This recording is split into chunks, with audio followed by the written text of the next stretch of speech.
tentang pengertian unsur hukum serta fungsi hukum, sebetulnya Indonesia sendiri sebagai negara yang katanya negara hukum, itu bagaimana sih memandang hukum?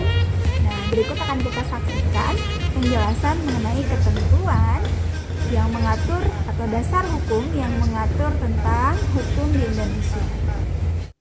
Ketentuan perundang-undangan yang mengatur bagaimana perlindungan dan penegakan hukum di Indonesia. Yang pertama, tentu tertuang dalam pasal 1 ayat 3 yang menyatakan bahwa negara Indonesia adalah negara hukum. Nah, ini menjadi landasan yang paling utama karena di pasal ini, jadi ketika kalian membuka Undang-Undang Dasar, di pasal 1-nya dan di ayat 3-nya langsung menyatakan bahwa Indonesia adalah negara hukum, sehingga jelas bagaimana Indonesia melaksanakan sistem pemerintahannya, semua berbasis pada hukum.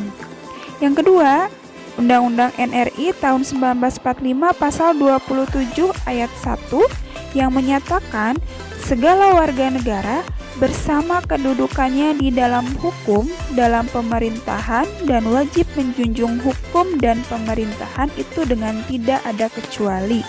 Nah, ini juga penjabaran bahwa konsekuensi Indonesia sebagai negara hukum, yaitu di mana segala warga negaranya bersamaan kedudukannya di mata hukum, dalam pemerintahan, dan wajib juga untuk menjunjung hukum dan pemerintahan itu tanpa keterkecualian, ya. Artinya setiap orang harus tunduk dan patuh terhadap hukum tanpa keterkecualian. Artinya mau dia masyarakat sipil atau pejabat negara, semua harus tunduk pada hukum.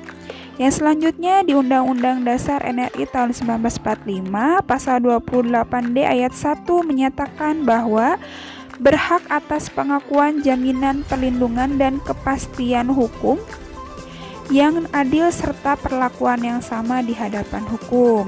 Nah, di pasal 28 ini lebih membahas mengenai bagaimana kita memiliki hak atas pengakuan, jaminan, perlindungan, serta kepastian di hadapan hukum. Artinya keadilan, ya, di hadapan hukum. Dan yang terakhir, di Undang-Undang Nomor 48 Tahun 2009 tentang kekuasaan kehakiman menegaskan bahwa kekuasaan kehakiman merupakan kekuasaan yang merdeka untuk menyelenggarakan peradilan guna menegakkan hukum dan keadilan berdasarkan Pancasila. Nah, di Undang-Undang Nomor 48 Tahun 2009 ini lebih menegaskan mengenai bagaimana perlindungan dan penegakan hukum di Indonesia merupakan bentuk penyelenggaraan dari peradilan yang menjunjung tinggi asas keadilan. Nah, itulah ketentuan peraturan perundang-undangan yang mengatur dan membahas mengenai perlindungan dan penegakan hukum di Indonesia. Nah, tadi sudah jelas ya ketentuan atau dasar pelaksanaan perlindungan dan penegakan hukum di Indonesia, bahwa kita sudah tahu Indonesia adalah negara yang menjunjung tinggi hukum dan Indonesia adalah negara yang berlandaskan